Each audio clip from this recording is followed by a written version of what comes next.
Hello everybody. Today we're going to see how I draw Mauler Lion.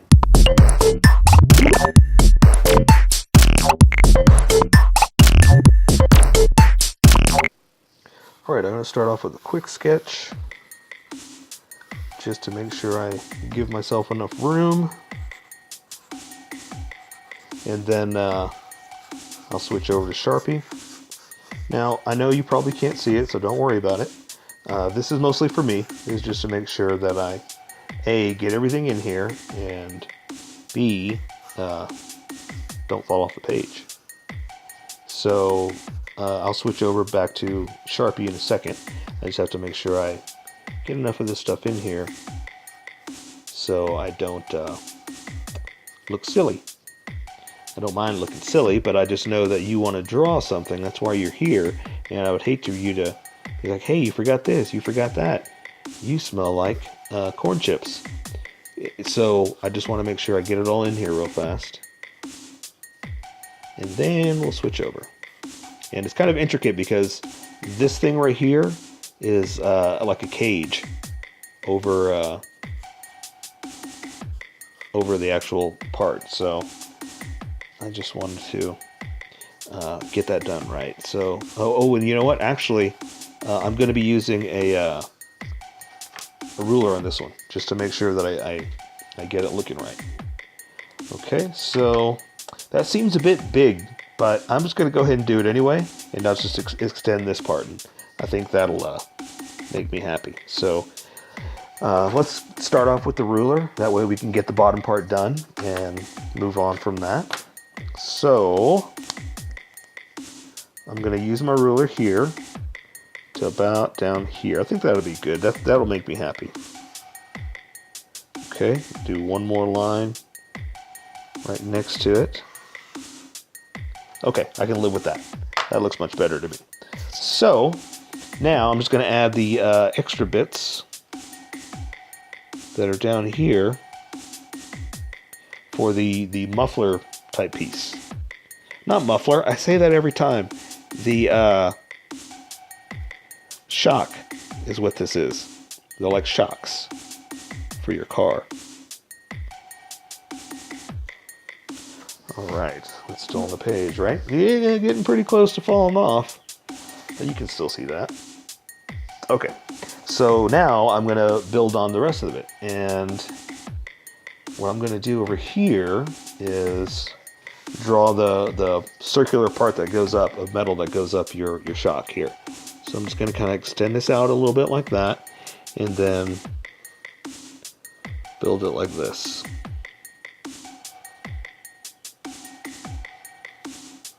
And what I'm doing is I'm wrapping them around the metal, is what I'm doing. So that's why it looks like it's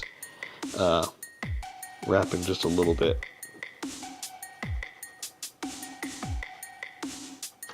Okay, see what I'm saying? It just kind of wraps around. It looks more like a ribbon than actual metal. But hey, you know what? This is how I draw. You draw how you draw. Okay, so it's got a muffler down here. You know what? Before we do anything else, I'm going to draw the cage thing I was talking about. Then everything else could be underneath it. So I know that this part is going to have like this little toothy metal thing like that. So I'm going to go ahead and draw it in like this. And now I can build this line here underneath it, and then I'm going to build off of that. So that's basically what these are. These are establishing lines, so I know where to go. Okay, so now that that's done, I can do these metal pieces, and so they're going to come down like this. Okay, that one, it's slanted more than I wanted, but hey, you know what? I'm going to keep going. This is what I do. I have fun with it. So now I'm going to do a separate piece like that.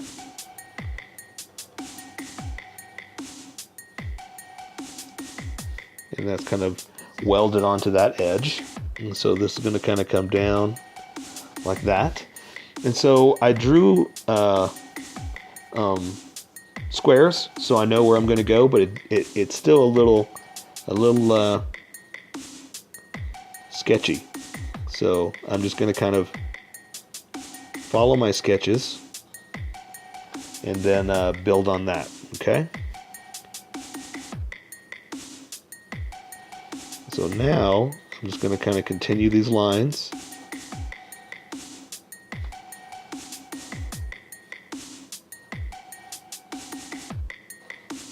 And so now this is in front, so this takes care of that cage part. So everything else I can draw back behind it and underneath. So I'm not worried about anything else. Let's go ahead and finish that top part since we're already here. So I'm going to draw it like this and connect it. And it has this weird little, how we say weird, but unique is the word I'm looking for. This unique little, I guess spiky piece coming off like this, that's hanging off the back. Then it kind of dents in and comes back like that on top, and then that's the top of it. So now I'm going to go across the indent a little bit and do this. Okay, and that's the top half. Now there's another edge right there, but I'm not worried about that. I'm just gonna keep going with what I'm doing here. So let's see, the back of it has very, very mechanical, this back part, or this whole thing, and it's really cool. I love the design of it. It's really, really neat. So now let's just draw this spike. It's gonna kind of come down here like this. It's got jagged little edges in it because it's really been working hard. Then I bring it up here, and then I want to follow this line here and connect it. So I'm going to draw the rest of it with my thinner Sharpie, so it doesn't get all messed up inside here. And so I'm going to add a few little things here. So I'm going to connect that line there. I'm going to add a line right there, and it's just to give it a unique little look to it, you know.